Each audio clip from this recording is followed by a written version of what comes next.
This is CGTN, China Global Television Network.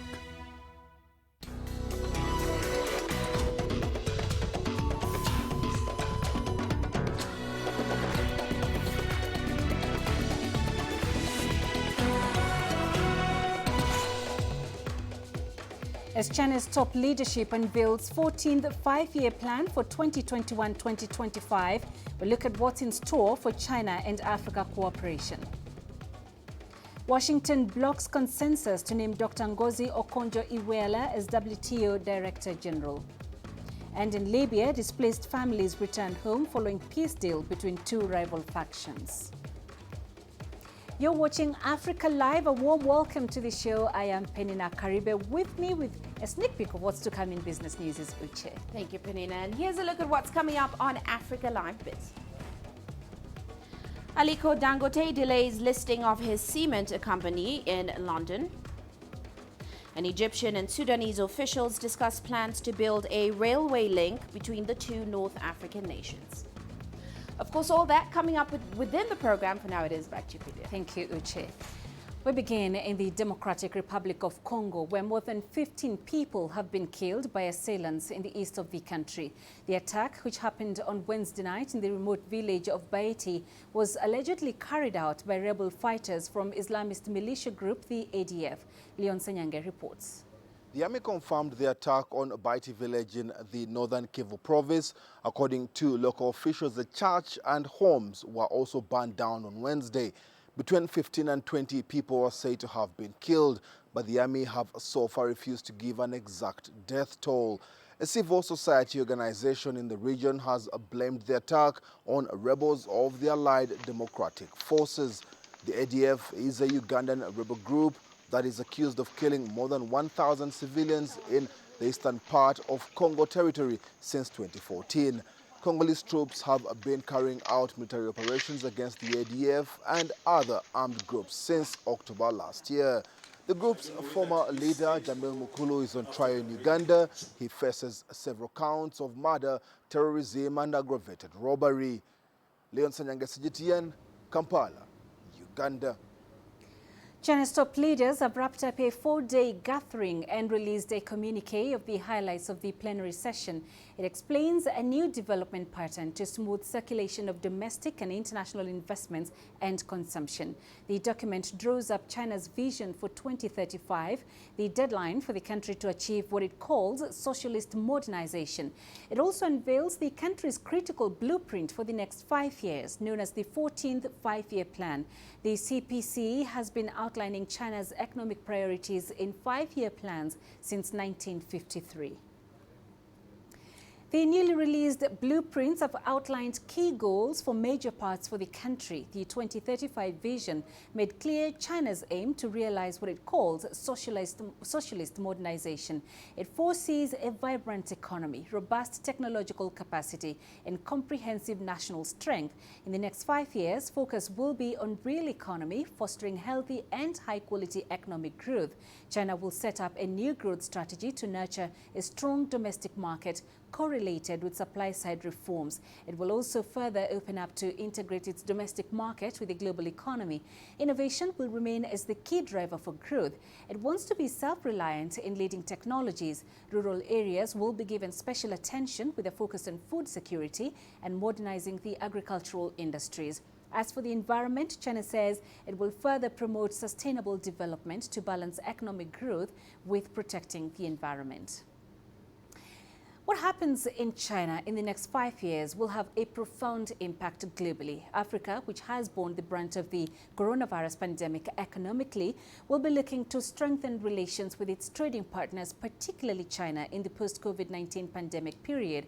Earlier, I spoke to Professor Peter Kagwanja, the president and CEO of the Africa Policy Institute, about expectations in terms of future cooperation between China and Africa under the framework of this five-year plan and 2035 blueprints.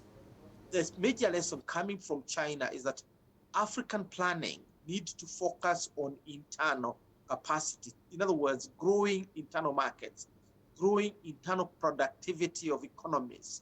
And that, as we try to see where the COVID-19 epidemic is going to push the world, and as the world tries to fight the epidemic. The second thing is that Africa need obviously to do some long-term planning.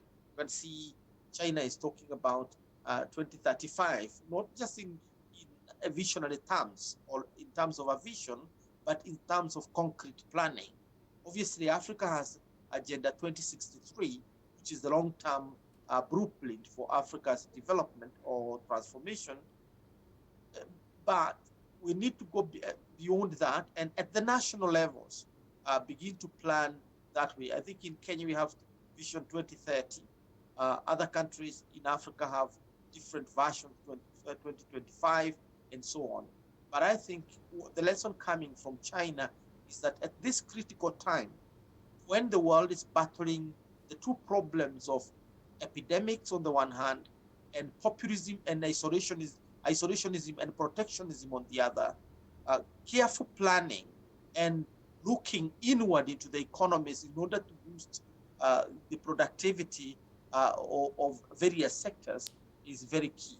That is another lesson learned. Obviously, the third lesson coming from China is that environment matters. Harmonizing development and stability of the environment, reducing emissions, reducing the pollution of our shared resource, which is the environment, is very, very important for the sustainability of the growth that Africa and China may be focusing on.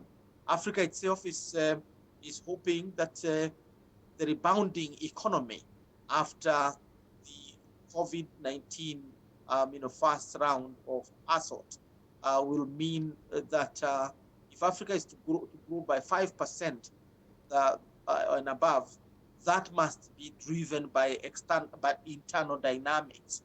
Obviously, we have seen China trying to intervene positively in Africa in order to ensure that the supply chain systems that link China and Africa in terms of trade, in terms of investments and industrialization, continue to go on. And this, in a sense, is going to help Africa's industrialization. And Africa need to seize this moment, the various support it's getting from China in order to build its own internal capacity to rebound in a post-COVID order. The United States has rejected the front-running candidate to head the World Trade Organization, defying the body's other 160 member nations and leaving the outcome of the race uncertain. Ngozi Okonjo-Iweala, a former Nigerian finance minister, has attracted more widespread support to become the next Director General than her rival. But the U.S., critical of the WTO's handling of global trade, wants another woman, South Korea's Yo Myung-her, to take over, saying she could reform the body. If confirmed, Okonjo-Iweala will become the first woman and the first African to lead the WTO. Earlier, I spoke to Gabriel Mwangonda, an economist, about that announcement. Of course, the U.S. does not have the veto in the selection process of the General Secretary of the WTO, but in real sense, it's going to be having a very big impact on her selection, because even if the U.S. does not have a veto, it has the majority.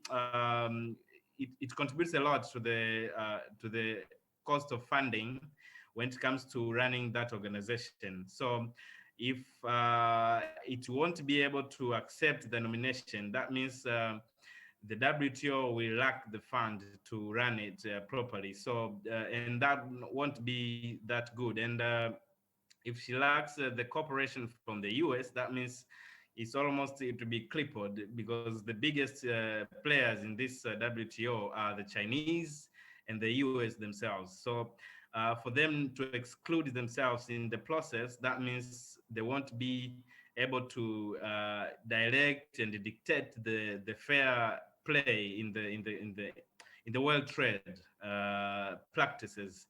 So it is in the best interest of the organization and the whole team, meaning the member countries, which are almost 164, to come just like the way they used to do, because normally we select the Secretary General through consensus. And if the people or members in that organization are not in agreement, that means they will go for voting. So at least third quota of the voting goes to a certain candidate. The candidate will be elected. Now, this time around, it's a new norm. Actually, the America does not need it. Does not need that candidate, and is trying to support another candidate. So it's a new paradigm which nobody is yet to actually unbox it and know exactly what will happen in the future. But because America is contributing a lot to this organization, we see it being crippled, unless otherwise China comes in and fill the gap, the finest gap. The Nigerian army has revealed that it acted on orders by the Lagos state government to help intervene in the End SARS protests, which have turned violent. At least a dozen people have been killed during the protests. Meanwhile, the Nigerian National Petroleum Corporation fears that there will be prolonged petrol scarcity as a result of curfews imposed to deal with potential violence. Our correspondent Philly Haza reports from Abuja. The Army Public Relations Acting Director Oshoba Olaniyi said soldiers did not get involved in the End SARS protest until they were invited by the Lagos government to help restore order in the state. Thousands of demonstrators had been peacefully demanding an end to police brutality for weeks across Nigeria. However, it turned violent. Videos on social media showed men in military uniform firing live ammunition at some of the protesters at a toll gate in Lagos last week. According to Amnesty International, 12 people were killed and dozens more injured. However, Olaniyi says soldiers did not shoot at protesters and claims such reports are fake. Meanwhile, in Abuja, residents have been queuing up at fuel stations for petrol as reports of scarcity resonated on Tuesday. But the spokesman for NNPC, Kenny Obateru, says there is no cause for alarm as there was more than 2 billion litres of premium motor spirit or PMS in stock to guarantee steady supply for at least 60 days. According to Obateru, there was a slight delay in supply by fuel tankers as a result of the curfews imposed by some state governments to curb pockets of violence in parts of the country. The violence began after thugs started attacking peaceful protesters, destroying properties and looting food supplies. The NNPC spokesman says the queues at the fuel stations caused by panic buying are expected to disappear before the end of the week as more states return to normalcy and lift the curfews. President Muhammadu Buhari has condemned the violent acts and insists that all security agents maintain law and order across the country. Phil Ihaza, CGTN, Abuja. A court in Mali has sentenced 2 jihadists to life imprisonment for the killing of over 24 people in attacks targeting Westerners in 2015. The shocking attacks were among the first to explicitly target bars and restaurants popular with foreigners in Mali. The West African nation has been gripped by a brutal jihadist insurgency since 2012. The 3 include Fawaz Ould Ahmed, who is a Mauritanian Islamist, also known as Ibrahim 10. The other is Sadou Chaka from Mali. A third defendant, Malian national Abdul Baki Abdra Mane Maiga, was also sentenced but in absentia. Our first expectation according to the law is that the motivation of the accused persons in this case be understood. Our main objective is that this right be said, that the steps be taken, and that the educational role of the hearing of this court also allows not only Malians to understand what is happening, but also those who are tempted to be involved in this kind of crime to understand that we are in a state that is guided by law. It's coming up to 15 minutes into the hour. You're watching Africa Live. Let's take a quick break. Coming up, an update on the global coronavirus outbreak as Germany braces for difficult winter. And Libya refugee families return home as hopes for peace take root. I try to not let it affect me, but there are days when it does.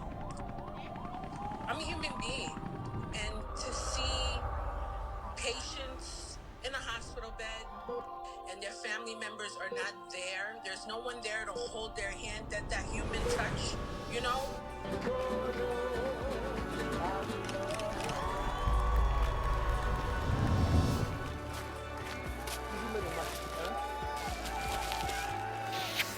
I just hope everyone can remember that the situation is not permanent and that everything will get better eventually.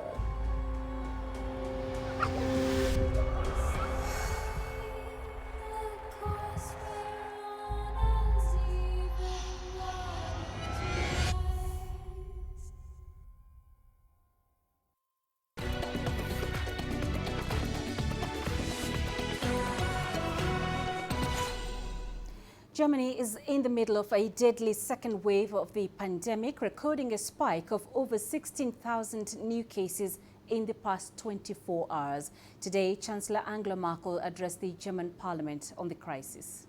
The winter will be difficult, 4 long, difficult months, but it will end. We have already seen over the past 8 months how we can learn and help each other. That is what distinguishes this society. Officials have agreed on far-reaching restrictions to curb the spread of the virus. Bars and restaurants will be closed. Concerts and other public events have been banned. The new measures are amongst the toughest restrictions in Europe. Merkel said democratic debate about the restrictions was important, but blasted critics who have claimed the government is exaggerating the threat of the virus. Germany has nearly 500,000 coronavirus cases.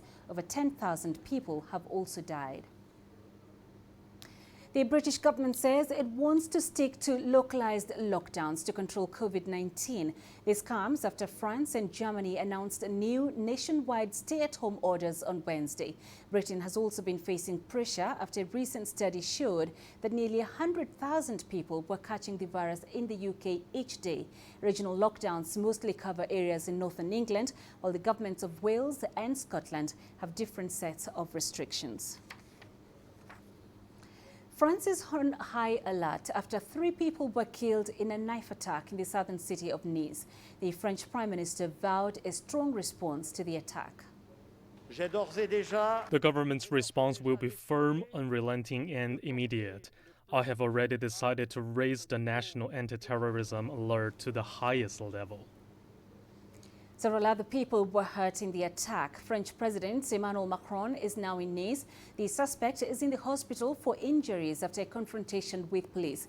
Police believe the suspect acted on his own and say they are not searching for other attackers. Thursday's incident is the third of such attacks in France in 2 months. The mayor of Nice has expressed his condolences to the victims' families. I want to express my condolences to the victims' families, the parish of Notre-Dame-de-Nice, and by extension to all the people from Nice who are in shock from this incident. Nice and the rest of France is paying a price too heavy. Meanwhile, in Somalia, protesters in the capital Mogadishu have demonstrated against the publication of a cartoon they say is offensive as it caricatures Prophet Muhammad. The demonstrators have criticized French President Emmanuel Macron for his remarks in defense of the printed cartoons mocking the Prophet. On the second day on the streets, they waved photographs of the French leader before setting them on fire. Several heads of state have also rebuked Macron's comments, which have sparked reactions in the Muslim world. We are here to show the enemy of our Prophet Muhammad that we cannot take his insults, and we are showing the world that we are supporting our Prophet day and night. We tell the French president, now he has become the leader of the Prophet's enemies, and he is the Pharaoh of this century. We ask Allah to punish the man who insulted our Prophet in the deep hell, and we curse him every day and pray Allah to protect his Prophet. As I see, this man has mental illness because he does not know anything about our respected Prophet. Let's now head to Libya, where many families have been returning to their homes following a peace deal between 2 rival factions. Among them are 2 families who went back to their war-ravaged homes in Misrata. Here's CGTN Susan Mungeli with that story. Jewels of horrors of war. A painful reminder of a beautiful life now lost. It used to be all green here. We would always want to sit out here. Dad, Mom and I would sit in the middle of the day and drink tea and enjoy the view of our crops, looking out at fruits and lemons. But then the war came and we fled. We couldn't stay here. But there is hope for restoration. And this is what the Bauzid family is keen on, as it works on rehabilitating this farm, which was destroyed in the Libyan civil war. They lived in Misrata before fleeing as the war ravaged. This needs 2 whole years to grow back. We've been back for 4 months, watering these trees since the war ended. We keep fixing things in the house for the past 4 months, and this takes so much effort. No one came here and offered to help us, not even to help us with 5 or 10 or 20 or 30 dinars. In the opposite end of Misrata, still in Benghazi, another family is picking from where it left. As battles between government forces and troops allied to Eastern Commander Khalifa Haftar deepened, they fled to the nearest refugee camp. They later moved to a room in a school. Upon returning home, they were confronted by shocking devastation. There was no electricity, no water when we came back. It was damaged, of course, partly damaged.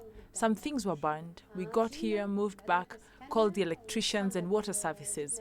We started fixing things, one thing at a time. For the returning families, questions as to whether the ongoing peace talks will succeed or not do not matter. They are banking on hope and living it, despite the dangers that lurk within the ruins of war which were once their homes. There were indeed landmines. I personally saw 4 landmine accidents. Libyan warring factions recently signed a long-lasting peace agreement, and local and the international communities are hoping that it holds. For a nation that has known no peace since the ouster and later killing of longtime leader Muammar Gaddafi, the latest peace deal is indeed a big deal. Susan Mongeli, CGTN. The UN reports that the impact of the COVID-19 pandemic has been harder on women and girls in many countries. In Nigeria, women holding key roles in schools face multiple tasks, such as helping their families and pupils observe precautions. CGTN's Kelechi Emekalam brings us the story of how a secondary school teacher has been adjusting to life during the pandemic. It's the start of a new day for Michael Oluwadamilare as she journeys to work. This has been the toughest year in her decade as a teacher in the Nigerian capital, Abuja. The mother of 5 also had to contend with a 40% pay cut. With schools reopening amid easing coronavirus restrictions, the pressure is on to keep her students and her own children safe. I think it's more the way we do things now. We have regulations following the COVID-19 precautionary measures we are taking. So it's not like the everyday school, the way it used to be. Now, when you come into school, you first have to take a temperature, go and wash your hands and move on. And it's the same with both staff and students. As a teacher, I have learned to adapt. I have learned to do new things. Then as a mother, I mean, it's different because you really have to, you have a lot of homework. You have to deal with the children, mental health and several other things. Dealing with the children who have been home for over 5 months, you know, they're tired, they want to get back to school and things like that. So handling them and then coming back to school and all that, it's a whole lot of new things for us, but we cope. Oluwadamilare switched from on-site to virtual education when schools were shut due to the pandemic. With training, she has since overcome some of the preliminary challenges. Yes, we've had a series of training for my school in particular. We did trainings during the holidays and trainings just a week after resumption. We did fresh training to help us before the children came in. The major challenges were at the initial stages. I mean, we didn't plan this, it just showed up.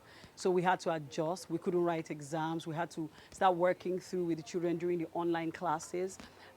We had challenges with that, with network. We had challenges with getting the children to be settled online. So those basic challenges, for me, we have run through them. Coming to school isn't a big deal anymore. Women's participation in formal and informal labor markets has been on the rise. According to the World Bank, women make up 45.5% of the Nigerian labor force. Many have been badly hit by the socio-economic impact of the COVID-19 pandemic, but like Oluwadamilare, many are facing these new challenges head-on. Kelechi Emekalam, CGTN Abuja, Nigeria. All right, it's now time for business news, and for the very latest, we cross over to Uche. Thanks, Peninah. And coming up on Africa Live Biz. Aliko Dangote delays listing of his cement company in London. And Egyptian and Sudanese officials discuss plans to build a railway link between the two North African nations.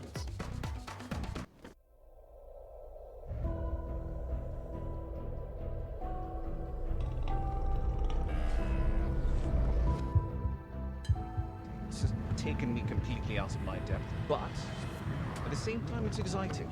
It's new, it's different, it's a challenge. It's really exciting.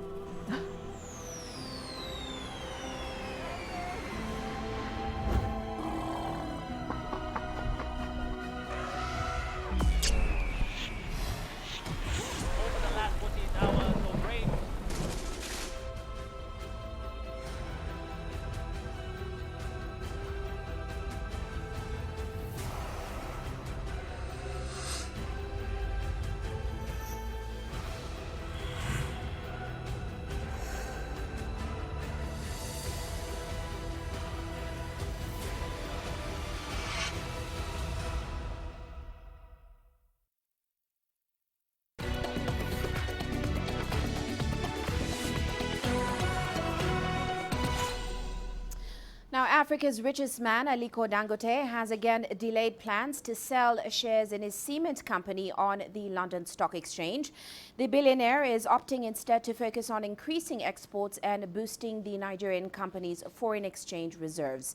Now, Dangote Cement, the continent's biggest producer of the building material, isn't expected to attempt a UK initial public offering until at least 2023. 63-year-old Aliko Dangote, who has a net worth of more than $14 billion, has long expressed his ambition for Dangote Cement to have a secondary London listing to diversify its ownership and gain access to cheaper funds on international markets. And moving on now, a Tunisian platform dedicated to helping businesswomen to promote their projects and connect with clients has been set up to help female-backed enterprises thrive. That's amid the COVID-19 pandemic. Now, the platform identifies women who actively participate in the economic development of their regions and helps them explore new markets by boosting their digital presence. From Tunis, here is Adnan Ashaushi with more details. Sonia Hashisha is the project manager of Lahunna TN, a Tunisian-based promotional and customer-facing platform that is dedicated to helping businesswomen succeed. She says Lahunna TN was set up to convert this period of COVID-induced economic crisis for businesses run by women into a period of recovery. Lahunna is an initiative for women entrepreneurs. It's also an answer to this period of crisis we live in right now. It aims to boost the digital presence of businesswomen who actively participate in the economic and social development of their regions. The project founders plan to identify hundreds of successful women to shed light on their businesses in a bid to encourage other female entrepreneurs in the North African state, as well as in the whole African continent, to connect and to seek joint ventures. This pilot project will be extended across Tunisia as well as in Africa. We'll bring together African women entrepreneurs who can later identify their needs and boost their businesses in other countries. Exchanging and working together as African women will pave the way for more successful companies run by women. Analysts say the FLAG project offers women leadership, support and management and seeks to improve women's economic empowerment and fair participation in Tunisia's economic growth. It also supports the creation of a supportive environment for women-owned businesses in traditional and innovative sectors and for the creation of jobs for women. Women in the business world face many difficulties. Having a good idea is not enough to launch a successful project. The Lahona TN platform enables women to know exactly where to go and how to manage the project to attract new clients. It empowers women to become real economic and social actors in their communities and beyond. Lahona TN gathers women in the fields of design, interior decoration, the world of accessories, essential oils, ornamental and handmade candles, carpets, cosmetics, handmade toys, pottery, copper, as well as the physical and linguistic awakening of children. Lahona TN had received hundreds of online applications before launching the initiative. Only 21 beneficiaries were selected to participate in the FLAG project. These successful Tunisian women are active, supportive, autonomous, and very creative. Adnan Shawishi, CGTN, Tunis. Meanwhile, Egyptian and Sudanese officials have met in Cairo to follow up on a project to link both countries through a railway and road link. The over 1,200-kilometer route will transport passengers between both nations as well as products and goods to foster bilateral trade and development. It is also the first phase of an ambitious project to connect Cairo with Cape Town. Here is Yasser Hakim with the details. Egypt is speeding up the land transport connections with its southern neighbor after a one-year lull due to political upheavals in Sudan. Cairo has already constructed the railway infrastructure from Aswan to the Sudan border. When ready, the railway will link Egypt's Alexandria city on the Mediterranean Sea with Sudan's capital Khartoum. The railway link will increase passenger movement, trade and cargo shipments with Sudan. Egypt is aggressively active in several African countries with infrastructure projects and investments in different sectors. Now it is pushing for the railway and road link to expand beyond Sudan and connect the whole continent economically, especially now there are countries with no sea access, so that they can transport their products via railway to different ports for shipping. I believe the land route will be the base to establish the dream of an African Union similar to the EU in Europe. The cost of this railway link with Sudan has not been revealed, but Cairo says the Kuwait Fund for Economic Development will be an investor in the project. Like any project, there are some challenges that are being addressed by both sides. There are challenges. One is technical. The two railway lines are different in width size, which makes it hard to link. Experts decided to construct the Sudan railway line according to Egypt's updated specifications. The other two challenges are funding and political will. Funding will be covered through loans and international funds. As for political will, it is obvious now, with President Abdel Fattah el-Sisi pushing to finalize the project soon and the positive response from the current Sudanese leadership. Besides the railway, there is another ambitious project for a land road that connects Egypt with Chad. Hassan Mehdi had been a board member of this project that's advising the Transportation Ministry. It is part of the Cairo-Cape Town road that I have done feasibility studies on. Egypt has already upgraded the Asyut road and is developing the road from Aswan to Sudan borders. The road is very important to create economic integration between African countries, facilitating passenger transport and trade. It will add huge value to uniting the continent economically.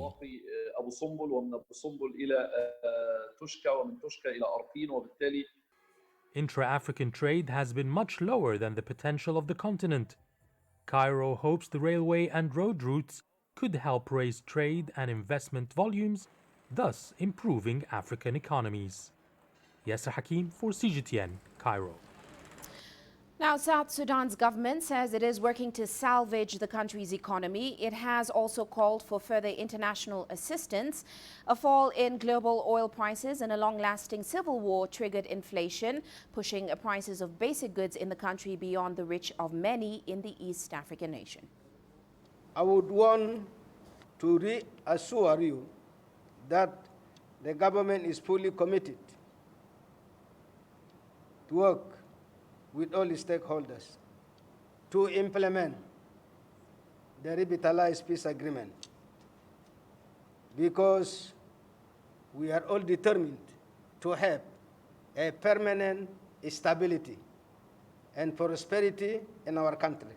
The collapse in oil prices has resulted in the widening budget deficit that has been explained. The government's capacity to deliver peace dividends that may indeed put at risk the revitalized agreement on the resolution of conflict in the Republic of South Sudan. And this is of enormous concern to all of us as your partners. Our hope as development partners is to see the Republic of South Sudan investing in its service sector, particularly in delivering health and education, which are held up not just by, in terms of international norms, but also in the peace process. Well, let's head to Zimbabwe now. The country is clawing back ground on inflation, which had soared to a 10-year high of 837% in July. Now, authorities expect it to end the year at 134%. That's more than halving the central bank's previous forecast. The Reserve Bank of Zimbabwe had previously forecast 2020 annual inflation at around 300%. From Harare, here is CGTN's Farai Mwakutuya with those details. The rate at which prices of goods have been going up has slowed down in recent months, bringing relief to hard-pressed shoppers, but also emboldening Treasury officials, who had initially projected annual inflation to come down to 300% by year-end, but have now halved that forecast. Monthly inflation is expected to perform even better. The month-on-month figures are the ones that matter. And I think by then we might see single-digit inflation month by month, which will mean that we are really making a lot of headway compared to the figures of 70–80% month on month, sometimes 600–700% year on year. Those sort of figures are now coming down to much more reasonable figures, but even 3 or 4% a month is a high rate of inflation. What we want is 3 or 4% a year. And so we've got some way to go to get there, but I think we might do it in 2021.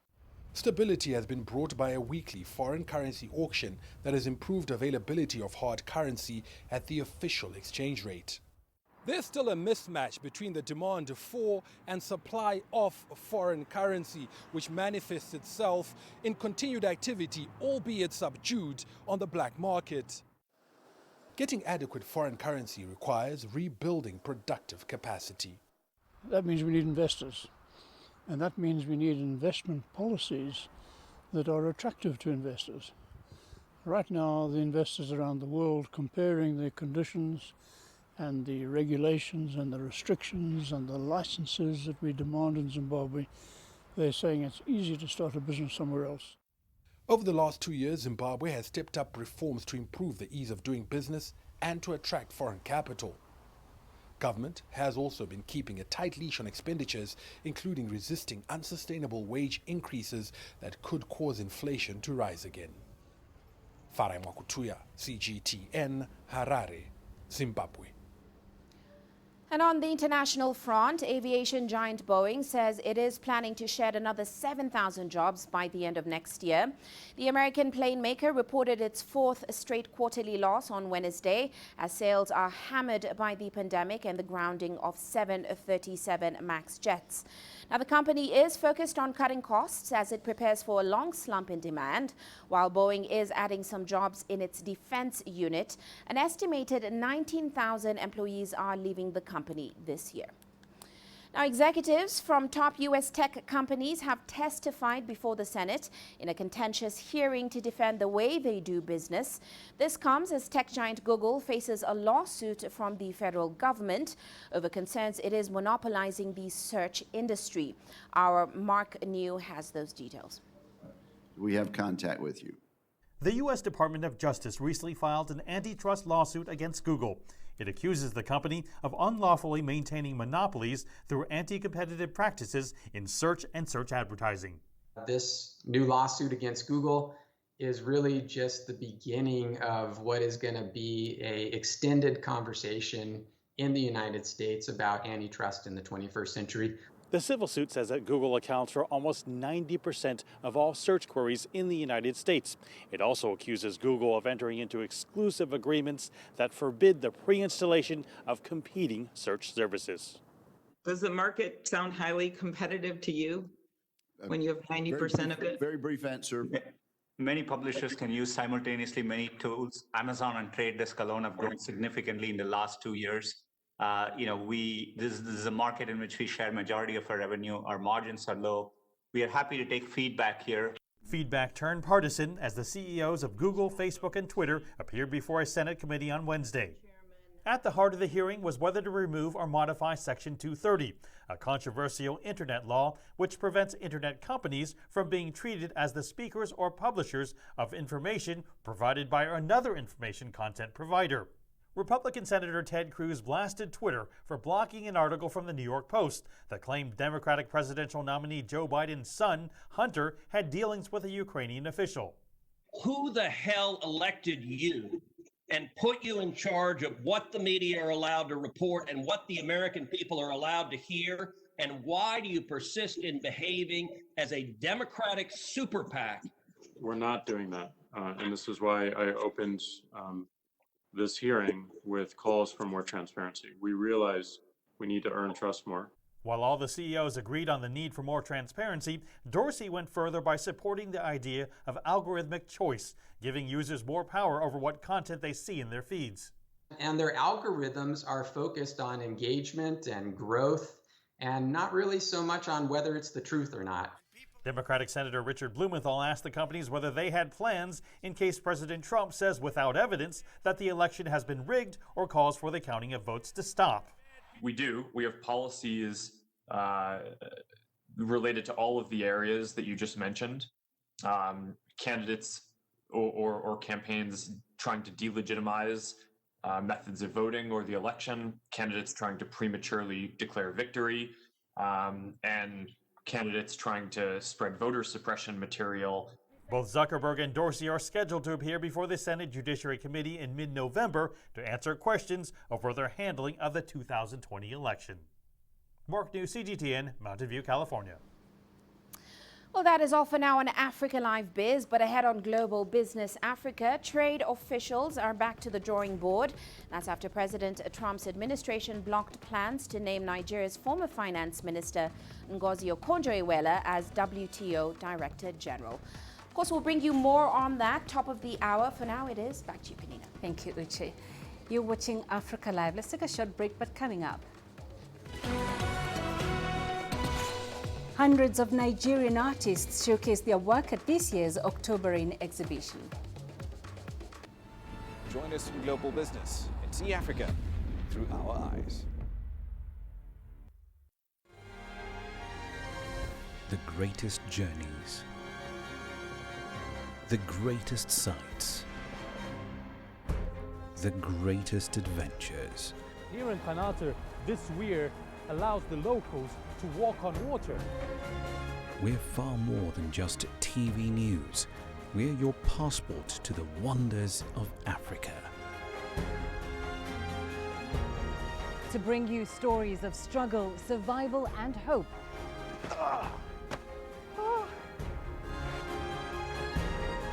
So let's explore.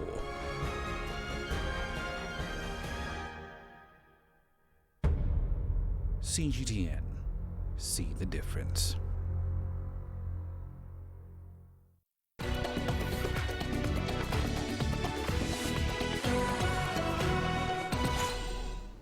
Hundreds of Nigerian artists have been exhibiting their works at a special art event called the Octoberine Exhibition in Lagos. The event that is themed Resilience showcases the talent in a country where visual artists are struggling to make ends meet. CGTN's Deji Badmas has that story. It's one of the biggest art exhibitions and gatherings of artists and art enthusiasts in the country. On display here are artworks from at least 60 prominent artists from across Nigeria, some of the best talents that the country has. All the works cover diverse themes and subjects and are from different genres. The works in here really depicts the theme, which is resilience. It shows that come rain, come shine, the visual artists are still what people know them for. They are still great people. They still have a great sense of creativity.